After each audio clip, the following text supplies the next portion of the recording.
नमस्कार साथियों, Agastya NEET classes की तरफ से सभी का स्वागत। हम लोग पढ़ रहे थे बायोडाइवर्सिटी एंड कंजर्वेशन। तो इसमें हम लोगों ने बायोडाइवर्सिटी की डिफिनीशन और बायोडाइवर्सिटी के टाइप्स पढ़ लिए हैं। आज हम लोग पढ़ेंगे patterns of biodiversity. Patterns of biodiversity is very important. Patterns का मतलब क्या है, फिर उसके बाद बायोडाइवर्सिटी का अर्थ तो हम लोग जानते ही हैं। पैटर्न का मतलब है तरीका, जिसको आप डिजाइन कहेंगे, नमूना। ये तरीका क्या है बायोडाइवर्सिटी का, पैटर्न्स क्या है, किस तरीके से बायोडाइवर्सिटी, किस पैटर्न से बायोडाइवर्सिटी होती है। जो बायोडाइवर्सिटी है किसी भी इको सिस्टम में, उसका क्या सिस्टम है, क्या वे है, what is the way of the biodiversity, इस तरह से आप कह सकते हैं। तो इसकी डाइवर्सिटी के जो पैटर्न्स को समझने के लिए दो टाइप्स बताए गए हैं बुक्स में। पहला है लैटिट्यूडनल ग्रेडियंस और दूसरा तरीका है, टाइप्स है स्पीशीज एरिया रिलेशनशिप। इसी दो पे हम लोग आज कंसंट्रेट होंगे कि पैटर्न्स में क्या है बायोडाइवर्सिटी के पैटर्न्स में। तो पहला है लैटिट्यूडनल ग्रेडियंस। लैटिट्यूडनल ग्रेडियंस, देखिए लैटिट्यूडनल ग्रेडियंस के पैटर्न को समझने के लिए थोड़ा सा हम लोगों को ज्योग्राफी पढ़ना पड़ेगा। बहुत पेन लेने की जरूरत नहीं है। ज्योग्राफी अगर थोड़ा सा हम लोग पढ़ लेंगे तो बहुत आसानी से चीजें समझ में आ जाएंगी और रटना नहीं पड़ेगा, क्योंकि क्वेश्चन पता नहीं कहाँ से आ जाता है, इसी समय से आएगा। तो ज्योग्राफी जरा सा हम समझेंगे। पहले देखें, ये हमारा अर्थ है, पृथ्वी गोल है। सबसे पहले किसने कहा था? सबसे पहला फिलासफर था कोपरनिकस, जिसने कहा था कि पृथ्वी गोल है और सूर्य के चारों तरफ चक्कर काटती है। लेकिन इसके पहले बाइबल में क्या लिखा था? सूर्य जो है पृथ्वी के चारों तरफ चक्कर काटता है, पृथ्वी सेंटर में है। लेकिन गैलीलियो बाद में आया, उसने कहा नहीं, ऐसा बात नहीं है। उसने कोपरनिकस का समर्थन किया और उन्होंने भी कहा कि पृथ्वी है वो चक्कर लगाती है, सूर्य सेंटर में है। तो पृथ्वी गोल है किसने कहा? गैलीलियो गैलीली ने कहा था। तो यही है पृथ्वी का ये गोल। होता क्या है, जो ज्योग्राफी में बातें बताई गई हैं, जो भूगोल शास्त्री हैं, उन्होंने पूरे अर्थ को बीच से एक काल्पनिक रेखा से डिवाइड किया है। उस काल्पनिक रेखा को इक्वेटर कहते हैं। देखिए ये इक्वेटर है, ये 0 डिग्री पे चलता है, यहाँ से इक्वेटर है। इसको ये इक्वेटर 0 डिग्री से शुरू हो रहा है, पूरे अर्थ को दो भाग में डिवाइड करता है। एक को हम कहते हैं नॉर्थ हेमिस्फीयर और दूसरे को कहते हैं साउथ हेमिस्फीयर, उत्तरी गोलार्ध, दक्षिणी गोलार्ध। और बीच की रेखा को इक्वेटर कहते हैं। पूरी काल्पनिक रेखा है, पूरे अर्थ को दो भागों में डिवाइड करती है, 0 डिग्री से चलती है। इसको हिंदी में भूमध्य रेखा या विषुवत रेखा भी कहते हैं। आप लोग 8th क्लास में, 9th क्लास में पढ़े होंगे भूमध्य रेखा, या इसी को विषुवत रेखा भी कहते हैं। इसके दो नाम हैं। इंग्लिश में इसको इक्वेटर कहते हैं।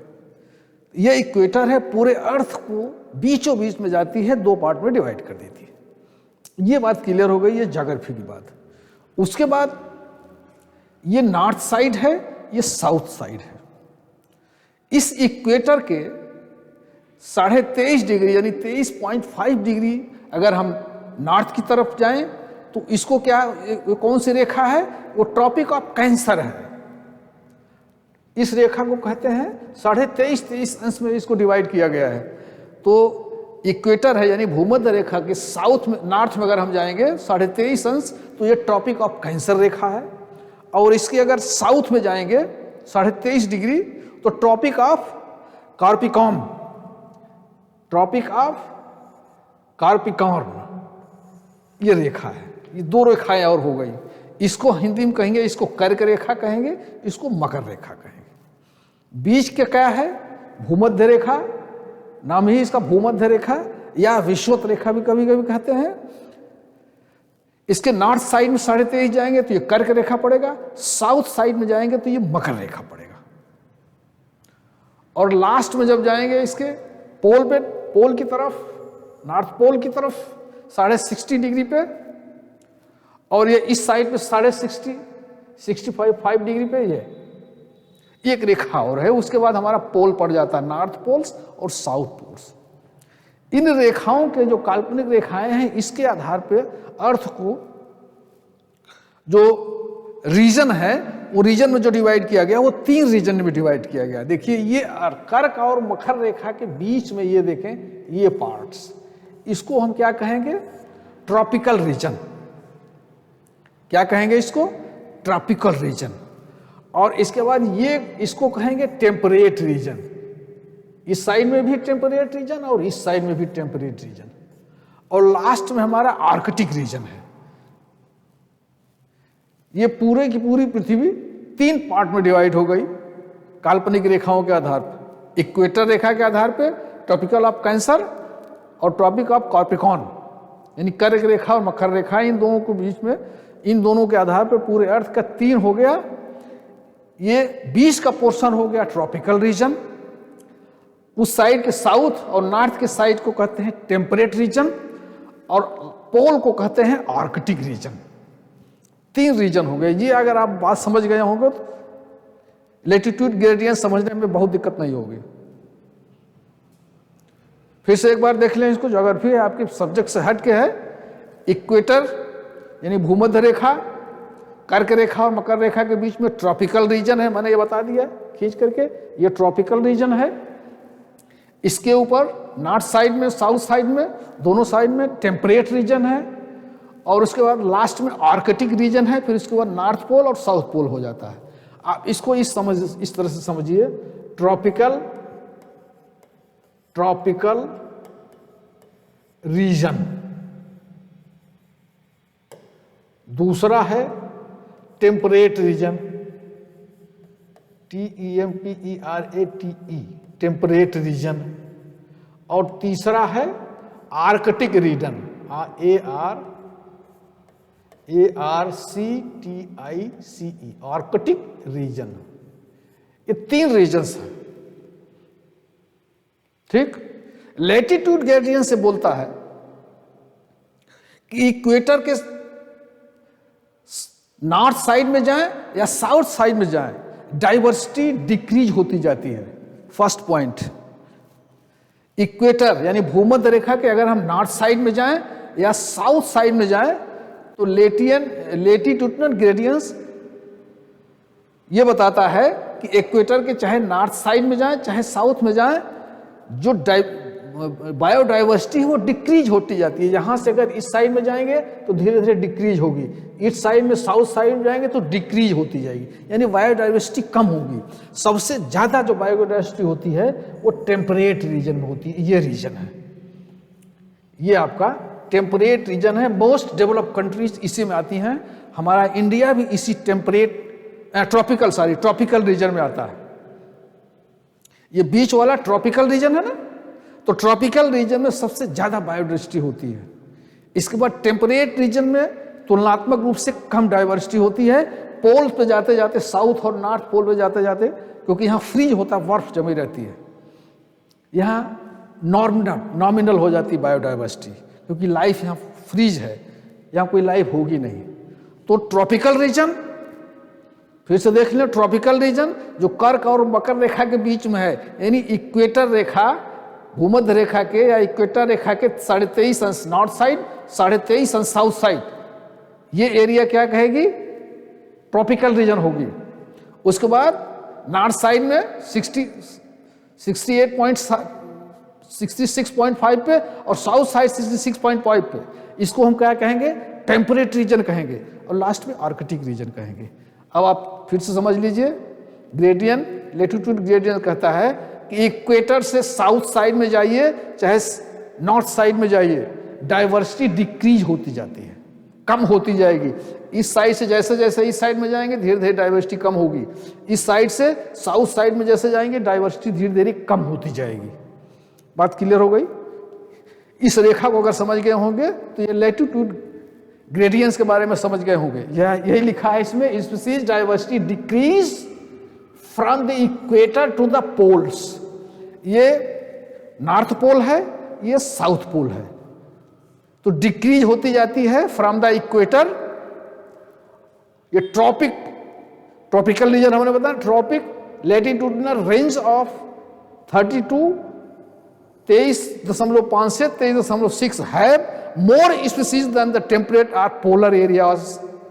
यहां पे जो है हमारा ट्रॉपिकल रीजन, ये ट्रॉपिकल रीजन में मैक्सिमम डाइवर्सिटी होती है in comparison to the temperate regions. Clear हो गई बात? थोड़ा सा टफ है, ज्योग्राफी से मिक्स्ड है, लेकिन अगर इस ज्योग्राफी को थोड़ा सा समझ लेंगे तो आपको रटना नहीं पड़ेगा। एक दिमाग में गोला बनाइए, बीच में इक्वेटर हो गई, भूमध्य रेखा, 23.5 नॉर्थ, 23.5 साउथ, ये हमारा हो गया ट्रॉपिकल रीजन। फिर उसके बाद कर्क रेखा से ऊपर 66.5 और नॉर्थ में 66.5, ये हो गया हमारा टेम्परेट रीजन। लास्ट में आर्कटिक रीजन। इक्वेटर रीजन से चाहे साउथ पोल की तरफ जाएं, चाहे नॉर्थ पोल की तरफ जाएं, बायोडाइवर्सिटी डिक्रीज होती जाती है और ट्रॉपिकल रीजन पे मैक्सिमम डाइवर्सिटी होती है in comparison to the temperate region. यानी यहां बायोडाइवर्सिटी ज्यादा होगी, टेम्परेट पे बायोडाइवर्सिटी कम होगी। यही हमारा लैटिट्यूड ग्रेडियंस बताता है। ये हमारा पैटर्न है बायोडाइवर्सिटी का। पूरे भूमंडल में, पूरे अर्थ पे ये पैटर्न है बायोडाइवर्सिटी का। ये बात क्लियर हो गई होगी। ऐसा क्यों होता है अभी आगे हम चर्चा करेंगे कि ट्रॉपिकल रीजन पे बायोडाइवर्सिटी ज़्यादा है, यहाँ लाइफ ज़्यादा है in comparison to the temperate reason.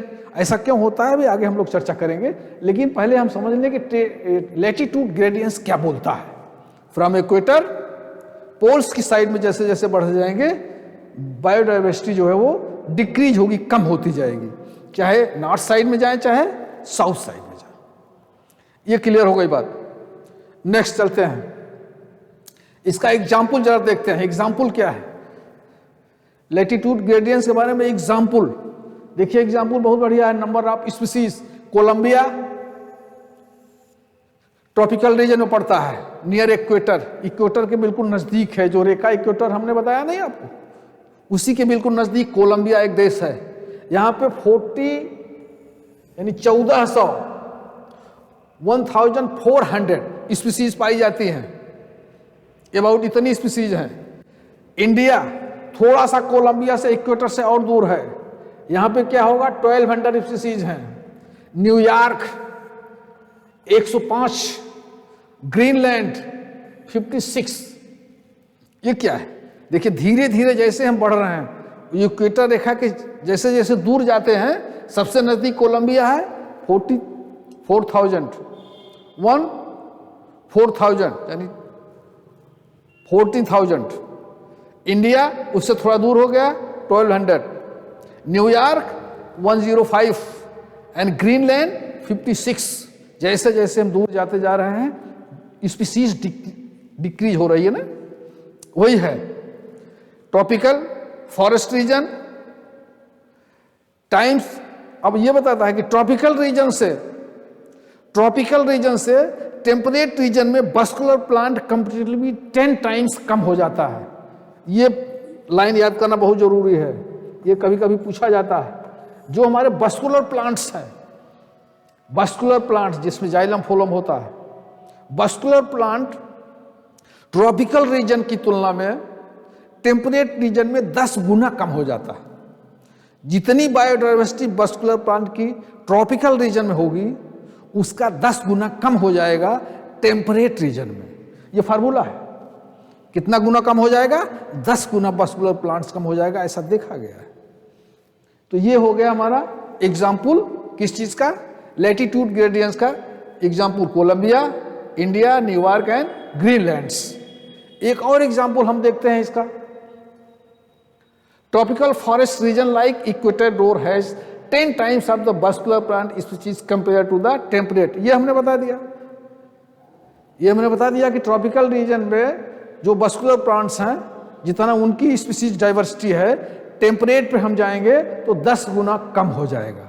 ये हमारा एक नक्शे के आधार पर आप देखेंगे कि ये जैसे जैसे हम ट्रॉपिकल रीजन से पोल की तरफ जाएंगे, जैसे ही हम टेम्परेट रीजन में पहुंचेंगे ट्रॉपिकल रीजन की तुलना में 10 गुना मस्कुलर प्लांट की संख्या कम हो जाएगी।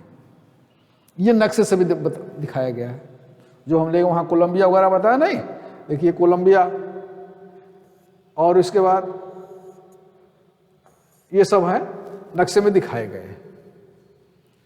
नेक्स्ट देखते हैं एक एग्जाम्पल और, बहुत बेस्ट एग्जाम्पल है कौन सा, अमेज़न रेन फॉरेस्ट। ये कहाँ है, साउथ अमेरिका में। अमेजन नदी के इर्द गिर्द अमेज़न रेन फॉरेस्ट है, दुनिया का सबसे बड़ा फॉरेस्ट है रेन फॉरेस्ट। इसको लंग्स ऑफ द अर्थ कहते हैं। Amazon forest also called lungs of the earth, lungs of the earth, Amazon rain forest.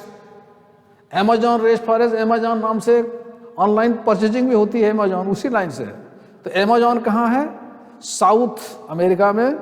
Amazon नदी वहाँ से बहती है। अमेज़न नदी की दोनों साइड में बहुत बड़ा फॉरेस्ट है, इससे बड़ा फॉरेस्ट कोई दुनिया में नहीं है।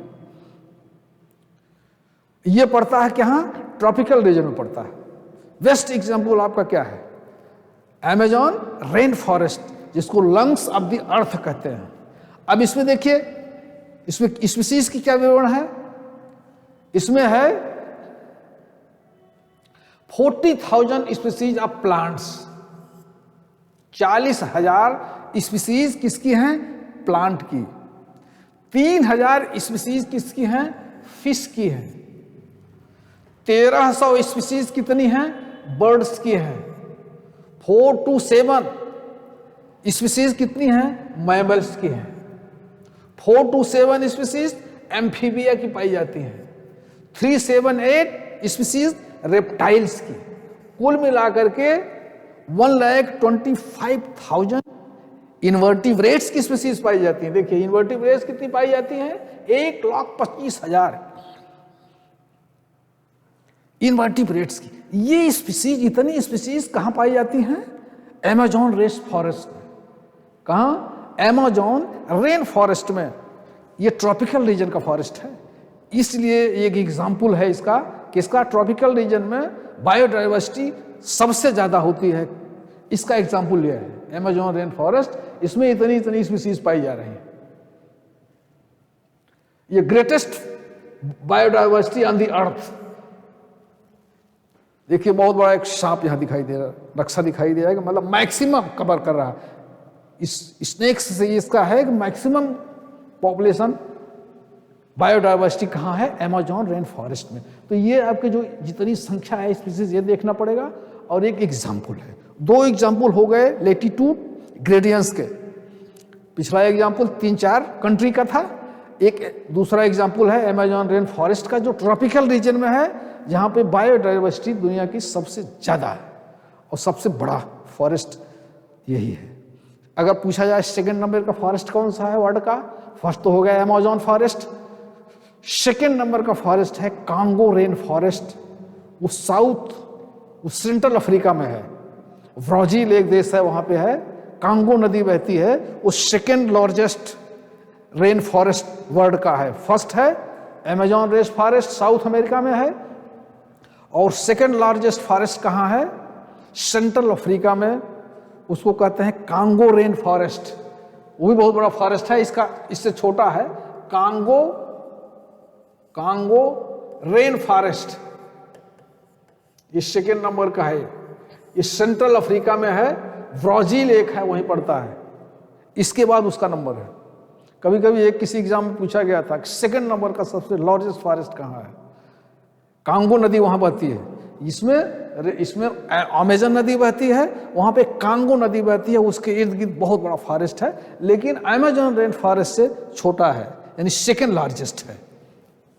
ये हो गया हमारा लेटीट्यूड ग्रेडियंट्स। मेरा आई होप कि समझ में आ गया होगा। नेक्स्ट चलते हैं। अब देखिए, हमने कहा था कि ट्रॉपिकल रीजन में बायोडाइवर्सिटी सबसे ज्यादा होती है, उसके बाद टेम्परेट रीजन में, उसके बाद लास्ट में आर्कटिक रीजन में बिल्कुल नॉमिनल हो जाती है, क्योंकि वो तो हमेशा फ्रीज रहता है। पूरी दुनिया को 3 रीजन में डिवाइड किया गया था, tropical region, temperate region, Arctic region. Tropical region में सबसे ज्यादा बायोडाइवर्सिटी क्यों होती है, इसका कारण क्या है? इसके कारण भी आइए, वेरी इंपॉर्टेंट, सबसे ज्यादा इंपॉर्टेंट यही टॉपिक है कि ऐसा क्या बात है, ऐसी कौन सी खासियत है ट्रॉपिकल रीजन में, वहां पे बायोडाइवर्सिटी ज्यादा होती है। ये सवाल यहीं से बनते हैं, सीधे सीधे सवाल नहीं निट्स में आते हैं, घुमा के आते हैं। अब देखिए 3 कारण इसके बताए गए हैं। जो रिचेस्ट डाइवर्सिटी है ट्रॉपिकल रीजन में, इसके 3 कारण हैं। पहला कारण, सबसे इंपॉर्टेंट कारण क्या है? Tropics had more evolutionary time. Tropical region को इवोल्यूशनरी टाइम ज्यादा मिला क्योंकि यहां पे डिस्टरबेंस नहीं थे, ये अनडिस्टर्ब्ड एरिया है। इसको लिख सकते हैं अनडिस्टर्ब्ड रीजन,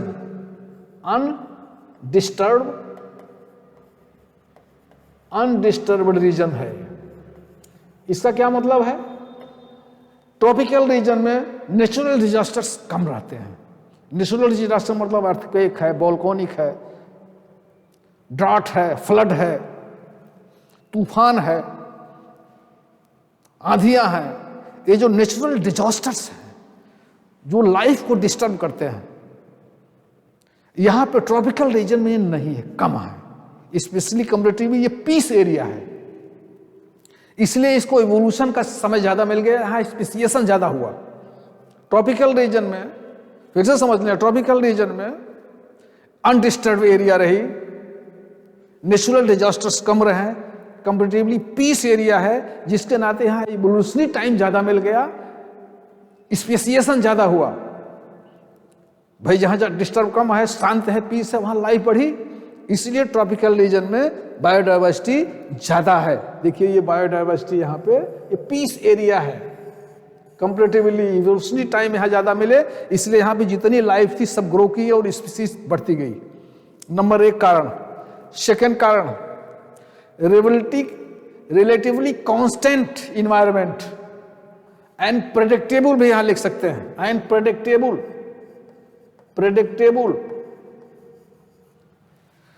कांस्टेंट इन्वायरमेंट है, सीजनल चेंज कम है यहां,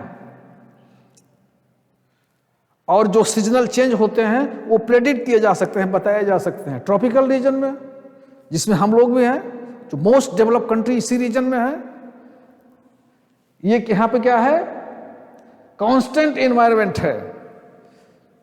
4 महीना गर्मी, 4 महीने ठंड, 4 महीने बरसात, मतलब 4 महीने का समय मिल गया। जल्दी जल्दी मौसम नहीं बदलता है, और मौसम बदलने वाला कैसे बदलेगा, कल क्या होने वाला है, ये हम प्रेडिक्ट कर सकते हैं, बता सकते हैं कि कब बरसात होने वाली है, परसों तूफान आने वाला है, 4 महीने के बाद गर्मी आएगी, 4 महीने के बाद ठंड आएगी, 4 महीने के बाद बारिश होगी। ये क्लियर रहता है, हम लोग को मालूम है, भविष्यवाणी रहती है, क्लियर रहता है, जिससे हम लोग अलर्ट रहते हैं। ये ट्रॉपिकल रीजन की विशेषता है, relatively constant environment and predictable seasonal. ये जो सीजनल है, लेस सीजनल होती, कम सीजन है, 2 या 3 सीजन होती है। लेकिन टेम्परेट रीजन में डेली तूफान आता है, बारिश होगी, भूकंप आएंगे, अर्थक्वेक्स होगा, वोल्केनिक होगी, ज्वालामुखी होगी, वहां डिस्टर्ब है, वहां सीजन का कुछ पता नहीं है, कब सीजन कब बदल जाए। लेकिन ट्रॉपिकल रीजन में ऐसा नहीं है, इस नाते यहां लाइफ डेवलप हुई, इवोल्यूशन हुआ, बायोडाइवर्सिटी इंक्रीज हो गई। तीसरा कारण, solar energy maximum tropical region में पड़ती है। देखिए सोलर एनर्जी है यहां, ये ट्रॉपिकल रीजन है, यहां पे सनलाइट मैक्सिमम समय देती है, यहां पे receives more solar energy, contributes to greater productivity. जब सोलर एनर्जी मिलेगी सबसे ज्यादा ट्रॉपिकल रीजन पे मिलती है सोलर, यहां तो मिलती ही नहीं, साउथ पोल पे, नॉर्थ पोल पे सूर्य की किरणें ही नहीं पहुंच पाती हैं, टेम्परेट रीजन में कम पड़ती हैं, लेकिन ट्रॉपिकल रीजन पे सोलर एनर्जी ज्यादा पड़ती है। जब सोलर एनर्जी ज्यादा होगी तो ऑटोट्रॉप्स वहां पे डेवलप होंगे, ऑटोट्रॉप्स भोजन बनाएंगे, फिर पूरी इकोसिस्टम की फूड चेन चलेगी और पूरी डाइवर्सिटी बढ़ती जाएगी सन की लाइट से ही, क्योंकि sun is the one source of energy ecosystem के लिए। तो ये 3 कारण हैं जिसके नाते ट्रॉपिकल रीजन में बायोडाइवर्सिटी मैक्सिमम है। ये सबसे ज्यादा इंपॉर्टेंट टॉपिक है। 3 रीजन टॉपिक्स है, मोर इवोल्यूशनरी टाइम अनडिस्टर्ब रहा है, तीसरा सीजनल चेंज एंड प्रेडिक्टेबल, और थर्ड है maximum sunlight energy tropical region में पड़ती है। ये 3 कारण हैं जिसके नाते ट्रॉपिकल रीजन की डाइवर्सिटी मैक्सिमम है। ये बड़ा इंपॉर्टेंट है। ये आप फिगर से भी देख सकते हैं, ये देखें, ये है, और ये पोलर एरिया में, पोलर जोन में, नॉर्थ में, साउथ में तो हमेशा बर्फ ही जमी रहती है। टेम्परेट में कंफर्टेबली सोलर कम पड़ रहा है, टेम्परेट जोन है।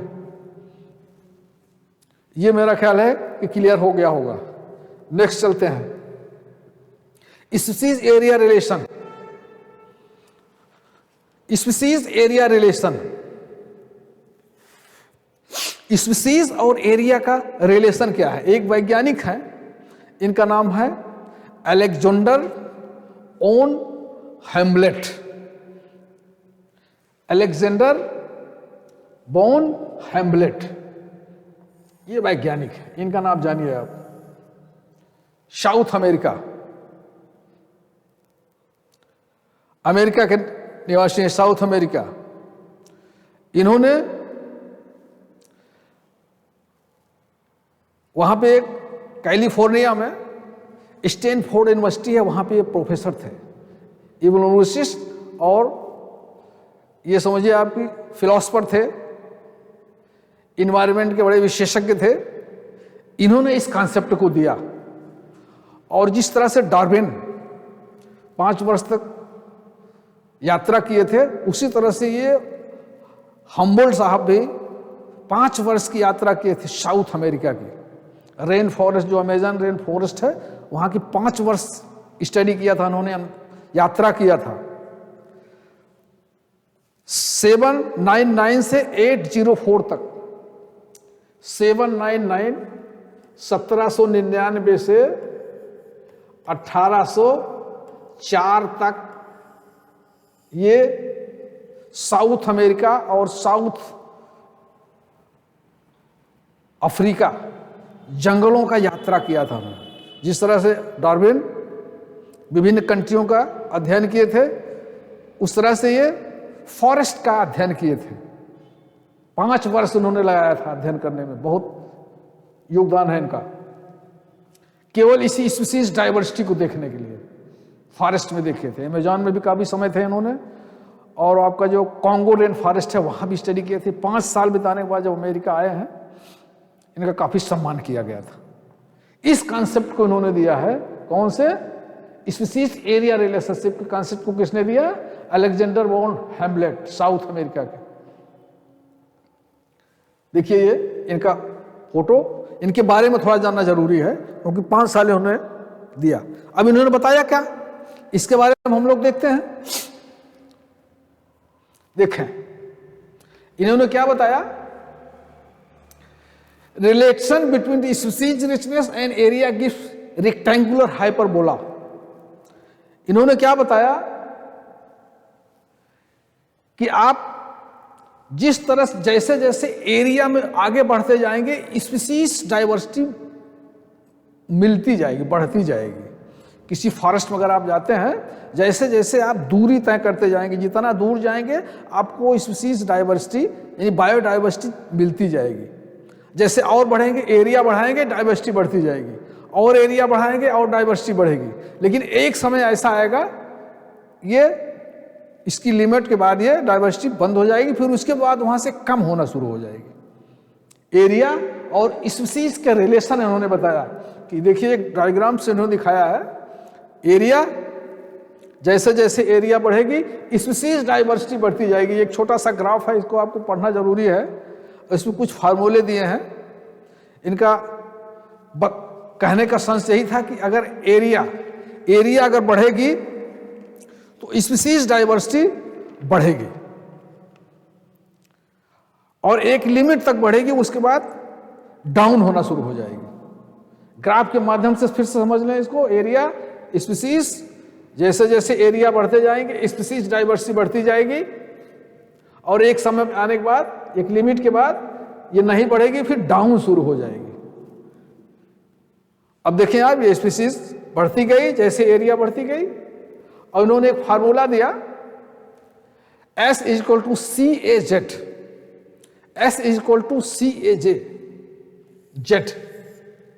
S का मतलब है स्पीसीज रिचनेस, A का मतलब है एरिया, C का मतलब है Y इंटरसेप्ट, Z का मतलब है slope of the line, regression coefficient है, on a logarithm scale on the relationship is starting line. एक फार्मूला है log S equal to log C plus Z log A। ये फार्मूला आपको याद करना जरूरी है। रेक्टेंगुलर हाइपरबोला, इन्होंने बताया कि जैसे जैसे हम एरिया में बढ़ते, एरिया बढ़ाएंगे, स्पीसीज डाइवर्सिटी, स्पीसीज रिचनेस बढ़ती जाएगी, और एक डायग्राम बनाएगा, इसको रेक्टेंगुलर हाइपरबोला कहते हैं। ये कई बार पूछा गया है, रेक्टेंगुलर हाइपरबोला, जो ग्राफ बनेगा वो रेक्टेंगुलर हाइपरबोला। देखिए ये है रेक्टेंगुलर हाइपरबोला। और ये उन्होंने फार्मूला दिया, इसमें जेड क्या है, स्लोप ऑफ द लाइन, इसको रिग्रेशन कोफिशिएंट कहते हैं जेड, यानी कि परिवर्तन कितना हो रहा है। एरिया जैसे जैसे दूरी बढ़ती जाएगी स्पीसीज डाइवर्सिटी बढ़ेगी, एक लिमिट तक बढ़ेगी, उसके बाद फिर कांस्टेंट हो जाएगी, फिर डाउन शुरू हो जाएगी, और डाउन शुरू होगी मतलब परिवर्तन शुरू हो जाएगा। उसमें परिवर्तन है जेड। जेड को क्या है, कितना परिवर्तन होता है, इसलिए हमने फार्मूला दिया। जब इसको लॉगरिथम में दिखाएंगे, लॉग लॉग स्केल में दिखाएंगे, तो स्ट्रेट लाइन दिखेगी। थोड़ा सा टफ है, थोड़ा सा मैथमेटिकल टाइप का है स्पीसीज एरिया रिलेशनशिप, लेकिन इसको अगर थ्योरेटिकल समझेंगे, जिस जैसे जैसे एरिया बढ़ेगी स्पीसीज डाइवर्सिटी बढ़ेगी, और एक लिमिट तक बढ़ने के बाद वो डाउन शुरू हो जाएगी। फॉर एग्जाम्पल, आप किसी अगर फॉरेस्ट में जाइए, 500 मीटर जाएंगे डाइवर्सिटी, थोड़ा सा और दूरी जाएंगे डाइवर्सिटी और बढ़ेगी, और तरह के आपको जीव जंतु फॉरेस्ट पौधे मिलेंगे, और थोड़ा दूर जाएंगे तो फिर और बायोडाइवर्सिटी बढ़ती जाएगी, और 4 किलोमीटर जाएंगे तो बहुत ज़्यादा बायोडाइवर्सिटी मिल जाएगी। लेकिन 5 किलोमीटर 10 किलोमीटर जाएंगे फिर बढ़ेगी, लेकिन 10 किलोमीटर के बाद सारी स्पीसीज मिल गई आपको, जितनी डाइवर्सिटी थी। उसके बाद एक लिमिट हो गई, फिर उसके बाद और आगे जाएंगे तो फिर डाउन शुरू हो जाएगी, क्योंकि सारी डाइवर्सिटी, सारी स्पीसीज जितनी थी आपको मिल गई 10 किलोमीटर में। अब उतना ही तो आगे रिपीट हो गई, उसके बाद आगे आपको मिलना नहीं है स्पीसीज, क्योंकि मिल चुकी है। अब एक लिमिट हो गई, वहाँ लिमिट से वो डाउन शुरू हो जाएगी। इन्होंने प्रैक्टिकल करके देखा है, जो फॉरेस्ट में इन्होंने 5 साल जो उन्होंने यात्रा की थी, सब यही इन्होंने रिसर्च किया था, और यही फार्मूला उन्होंने दिया था। ये फार्मूला और ये ग्राफ, ये हाइपरबोला आपको याद रखना जरूरी है। थोड़ा सा याद कर लेंगे, ठीक है। आगे देखें थोड़ा सा, और ये परिवर्तन कैसे दिखाया गया है इसमें। आगे इन्होंने 3 कॉन्सेप्ट दिया, relationship between species richness and it gives rectangular hyperbola, इसको हम लोग पढ़ लिए। अब इन्होंने बताया कि generally for small area Z value is this 0.1 to 0.2, 0.1 to 0.2। अगर हम स्मॉल एरिया लेंगे तो उसके लिए ये परिवर्तन होता है जेड की वैल्यू। जेड क्या है, चेंजेस कितने आएंगे स्मॉल एरिया में, ये चेंज आता है। लेकिन अगर हम लार्ज एरिया देखें तो उसकी वैल्यू क्या होगी, 0.6 to 1.2 जेड की वैल्यू होगी। ये दोनों डाटा आपको याद करना पड़ेगा। अगर हम स्मॉल एरिया में इस चीज को लेते हैं, स्मॉल एरिया में, तो ये परिवर्तन ये आएगा जेड की वैल्यू, और अगर लार्ज एरिया है तो परिवर्तन 0.6 to 1.2 आएगा। और ये एक एग्जाम्पल उन्होंने दिया, फ्रेगीबोरस बर्ड्स के केस में अगर हम देखें तो ये 1.15 होती है। एक एग्जाम्पल है इसका। तो ये डाटा थोड़ा सा आपको याद करना पड़ेगा, ये रेक्टेंगुलर हाइपरबोला और ये फिगर, ये हम्बलेट का दिया हुआ कॉन्सेप्ट है, स्पीसीज एरिया रिलेशनशिप। आगे देखें, इंपॉर्टेंस ऑफ स्पीसीज डाइवर्सिटीज को देखें जरा, इंपॉर्टेंस क्या है देखें। स्पीसीज डाइवर्सिटी यानी बायोडाइवर्सिटी का पैटर्न हमारी समझ में आ गया। एक लैटिट्यूड ग्रेडियंस, दूसरा स्पीसीज एरिया रिलेशनशिप जिसको हम्बोल्ट ने दिया था, रेक्टेंगुलर हाइपरबोला, ये हो गया। अब हम देखते हैं कि बायोडाइवर्सिटी का इंपॉर्टेंस क्या है। क्या इंपॉर्टेंस है बायोडाइवर्सिटी का? Biodiversity break down the natural disaster. क्या बात है, बायोडाइवर्सिटी अगर रहेगी तो नेचुरल डिजास्टर्स नहीं आएंगे। For example flood, earthquake, drought, सूखा, उसके बाद ये सब जो नेचुरल डिजास्टर्स हैं, बाढ़ है, सूखा है, भूकंप है, ये सब चीजें अगर बायोडाइवर्सिटी होगी तो ये ब्रेक कर देती है नेचुरल डिजास्टर को। उसके बाद बायोडाइवर्सिटी से हम लोगों को तरह तरह के वुड मिलते हैं, लकड़ियाँ, और बायोडाइवर्सिटी से हमको ड्रग्स और आयुर्वेदिक्स, पेड़ों से दवाइयाँ मिलती हैं। ये किसका है? बायोडाइवर्सिटी का इंपॉर्टेंस है। अगर बायोडाइवर्सिटी कम होगी तो नेचुरल डिजास्टर्स आएंगे, फ्लड, वोल्केनिक, ज्वालामुखी, भूकंप, सूखा, बाढ़, ये आपदाएं आती रहती नेचुरल डिजास्टर्स। उसके बाद एक वैज्ञानिक थे डेविड टिलमान, इन्होंने बाहर निकल के प्रैक्टिकल स्टडी किया है तो इन्होंने 3 चीजें देखा। पहला इन्होंने दिया plots with more species so less year, less variation total biomass, concept दिया। इन्होंने कई प्लॉट लैबोरेटरी से बाहर निकल के कई प्लॉट देखे, उन्होंने कई प्लॉटों को चयन करके उन्होंने इस बायोडाइवर्सिटी की स्टडी किया। स्टडी करने के बाद उन्होंने 3 निष्कर्ष निकाले। पहला क्या है? Plots with more species so less year variation in the total biomass. दूसरा इन्होंने कहा increased biodiversity contributes to the higher productivity. अगर बायोडाइवर्सिटी बढ़ेगी तो प्रोडक्टिविटी भी बढ़ेगी। और तीसरा यह इंपॉर्टेंट बताया इन्होंने कि biodiversity is not essential but also required for survival of human. Biodiversity आवश्यक ही नहीं है बल्कि ह्यूमन के सर्वाइवल के लिए भी आवश्यक है। बिना बायोडाइवर्सिटी के ह्यूमन का सर्वाइवल संकट में है। इन्होंने 3 कंक्लूजन दिए। कौन? डेविड टिलमान। जो आपका इंपॉर्टेंस है, 2-3 चीजें इसमें और देख लें। एक होता है इकोसिस्टम स्टेबिलिटी। क्या है इकोसिस्टम? ये जो फॉरेस्ट इन्होंने देखा है, कई जगह पे उन्होंने देखा, कई प्लॉट वो इकोसिस्टम थे। स्टेबिलिटी क्या है? Ability ecosystem to maintain its structure and function even under great adverse environment. Stability का क्या मतलब है? स्टेबिलिटी का मतलब है स्ट्रक्चर और फंक्शन इकोसिस्टम का सेम रहना चाहिए, भले एडवर्स कंडीशन आ जाए, इसको कहेंगे स्टेबिलिटी। अब देखें स्टेबिलिटी 3 तरह से होती है। एक होता है resistance stability, ability of system to resist change during disturbance. Resistance stability का मतलब है कि कोई अगर डिस्टर्बेंस आता है तो वो इकोसिस्टम उसको रेजिस्ट कर जाए। किस तरह के डिस्टर्बेंस आ सकते हैं? एक तो आ सकता है नेचुरल ओकेजन, ये ह्यूमन मेड हो सकता है या नेचुरल हो सकता है। दूसरा क्या आ सकता है? एलियन स्पीसीज इन्वेज, कोई बाहरी स्पीसीज अगर अंदर आ जाए इकोसिस्टम के तो भी डिस्टर्ब होगा। नेचुरल डिजास्टर हो ह्यूमन में तो भी डिस्टर्ब होगा। इन सब से सेव करने के लिए इन सब डिस्टर्बेंस का जिस इकोसिस्टम पर कोई प्रभाव नहीं पड़ता उसको हम रेजिस्टेंट स्टेबिलिटी कहते हैं।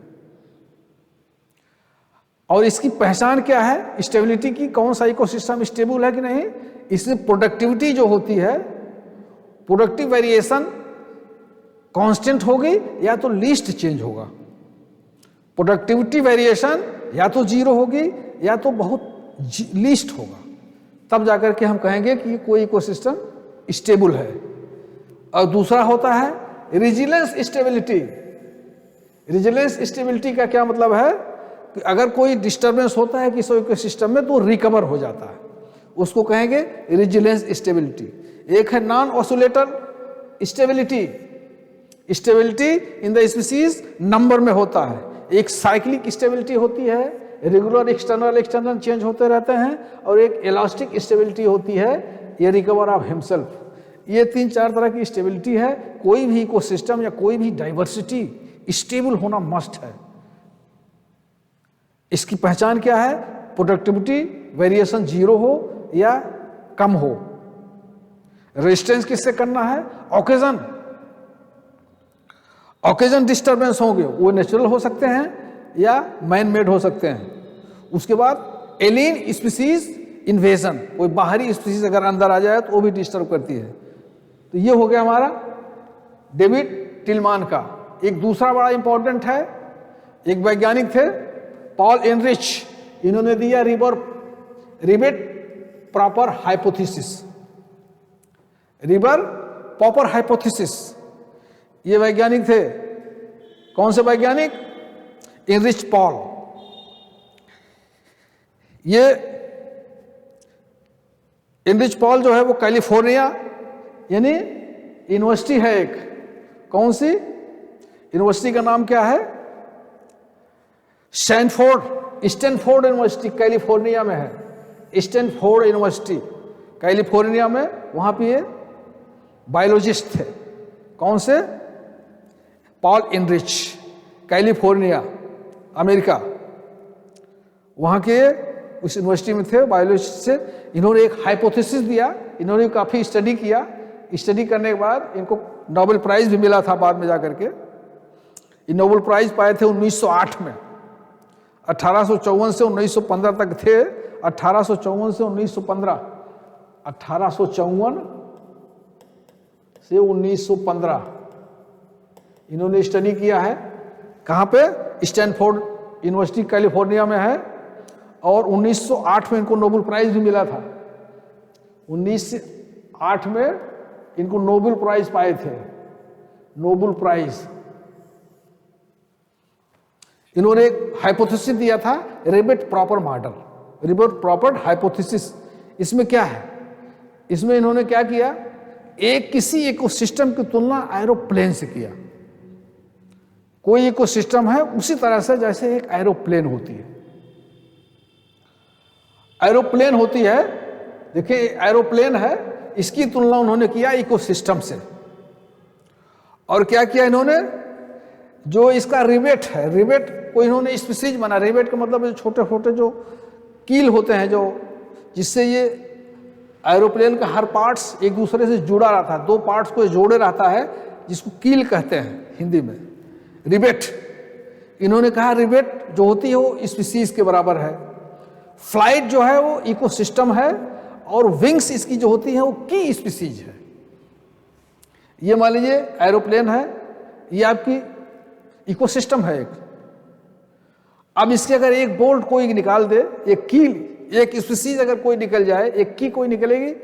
मान लीजिए इसमें सारे के सारे जितने बैठे हैं यात्री सब बैठे हुए हैं, एरोप्लेन जा रही है, और हर यात्री शुरू करे एक एक बोल्ट निकालना शुरू कर दे, उसका कोई एक बोल्ट निकाल दे, वहाँ का सीट का निकाल दे, कोई जो पंखा है वहाँ का बोल्ट निकाल दे, ड्राइवर की सीट का बोल्ट निकाल दे, तो पहुँचते पहुँचते जहाँ तक पहुँचेगी क्या होगा? एरोप्लेन गिर जाएगी। उसी तरह से उन्होंने कहा इकोसिस्टम भी होता है। एक स्पीसीज जो है वो इसके एक कील की, एक बोल्ट के बराबर होती है एरोप्लेन के। एक स्पीसीज अगर इकोसिस्टम से निकल जाएगी तो कमजोर हो जाएगा। और इसके बाद अगर इकोसिस्टम जो है वो फ्लाइट है पूरा, और जो इसमें की स्पीसीज होती हैं वो इसके विंग्स हैं। इसीलिए इकोसिस्टम को एरोप्लेन से उन्होंने तुलना किया। जिस तरह से स्पीसीज एरोप्लेन के गतिमान होने के लिए हर चीज आवश्यक है, उसी तरह से इकोसिस्टम के स्टेबिलिटी के लिए हर स्पीसीज आवश्यक है। ये दिया किसने? इस मॉडल को किसने दिया? पॉल एनरिच ने। इसको कहते हैं रिवर पॉट मॉडल। ये हमेशा याद रखिएगा आप कि इन्होंने क्या किया था? एरोप्लेन से तुलना किया था इकोसिस्टम की। एक स्पीसीज का क्या इंपॉर्टेंस है। तो ये हमारा जो है वो इकोसिस्टम डाइवर्सिटी का इंपॉर्टेंस है। इंपॉर्टेंस फिर से देख लें, 3 है। एक तो हमारा रेबिट प्रॉपर मॉडल जिसको एनरिच पॉल ने दिया, दूसरा टिलमान ने दिया, और उसके बाद बायोडाइवर्सिटी जो है वो ह्यूमन के लिए कैसे जरूरी है, natural disasters, woods and Ayurveda मिट्स। तो ये हमारा इंपॉर्टेंस ऑफ बायोडाइवर्सिटी हो गया। तो आज का चैप्टर टॉपिक कंप्लीट हो गया। इसमें से pattern of biodiversity and its importance, बहुत इंपॉर्टेंट टॉपिक है। इसको आप 2-3 बार इसको खोल के देख लेंगे, अच्छा रहेगा। और आई होप कि आपके समझ में आ गया होगा। अगर अच्छा लगे तो लाइक कीजिएगा, सब्सक्राइब कीजिएगा चैनल को, कमेंट भी कीजिए। Thank you.